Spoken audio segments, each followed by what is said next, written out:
जिन्होंने कामयाबी हासिल की और सबसे ज्यादा सीटें बीजेपी को मिली, अब उनकी जिम्मेदारी बनती है कि मुंबई शहर के जो निवासी हैं, जो उम्मीद लगाए बैठे हैं कि उनके मुतालबे और उनके मुश्किलात जो हैं वो हल होंगे।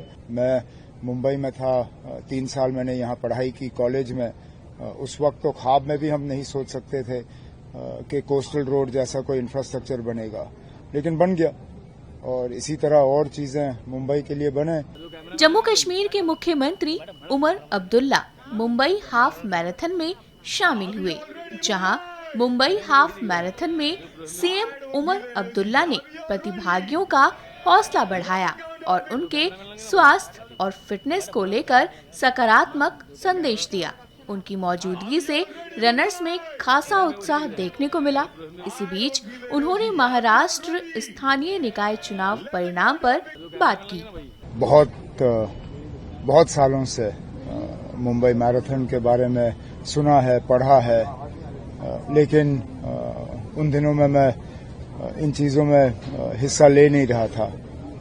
पिछले साल मैंने प्रोग्राम का दिल्ली का हाफ मैराथन पूरा किया, तो उस दिन मैंने तय किया था कि इस साल मुंबई में शुरुआत कर लूंगा। तो आज आया हूं अपने दोस्तों और साथियों के साथ मुंबई का हाफ मैराथन पूरा करने। ठीक रहा तो कोशिश करेंगे कि अगले साल इसको बढ़ा दिया जाए। तो युवा को किस तरह मैसेज देना चाहोगे आप मैराथन? सेहत पे तवज्जो दें, कुछ भी करें लेकिन स्क्रीन के पीछे बैठे ना रहें।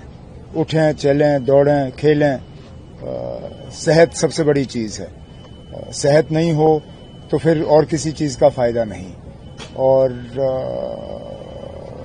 बदकिस्मती से हमारे मुल्क में मोटापा, ओबेसिटी जिसको कहते हैं, वो बढ़ रहा है और उसको घटाने का एक ही तरीका है कि हम एक्सरसाइज, वर्जिश, खेल कूद के तरफ भी थोड़ा सा ध्यान दें। मैं जानता हूं कि इन दिनों पढ़ाई का दबाव बच्चों पर बहुत ज्यादा रहता है, लेकिन थोड़ा सा वक्त अपने लिए उनको निकालना चाहिए। सर, हाल ही में अभी बीएमसी इलेक्शन हुए हैं मुंबई महापालिका के, उसमें भी अभी एनडीए की सरकार आई है, तो क्या कहना चाहिए?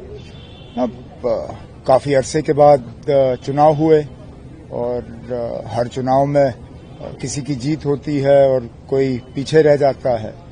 अब जिन्होंने कामयाबी हासिल की और सबसे ज्यादा सीटें बीजेपी को मिली, अब उनकी जिम्मेदारी बनती है कि मुंबई शहर के जो निवासी हैं, जो उम्मीद लगाए बैठे हैं कि उनके मुतालबे और उनके मुश्किलात जो हैं वो हल होंगे। अब अगले 5 साल जो यहाँ के लोगों ने बीजेपी को मौका दिया है कि मुंबई की तरक्की हो। वैसे भी हम जैसे लोग जो बड़े अरसे के बाद मुंबई आते हैं, फर्क तो बहुत देखा हमने। मैं मुंबई में था, 3 साल मैंने यहाँ पढ़ाई की कॉलेज में। उस वक्त तो ख्वाब में भी हम नहीं सोच सकते थे कि कोस्टल रोड जैसा कोई इंफ्रास्ट्रक्चर बनेगा, लेकिन बन गया और इसी तरह और चीजें मुंबई के लिए बने तो यहाँ के निवासियों को फायदा होगा।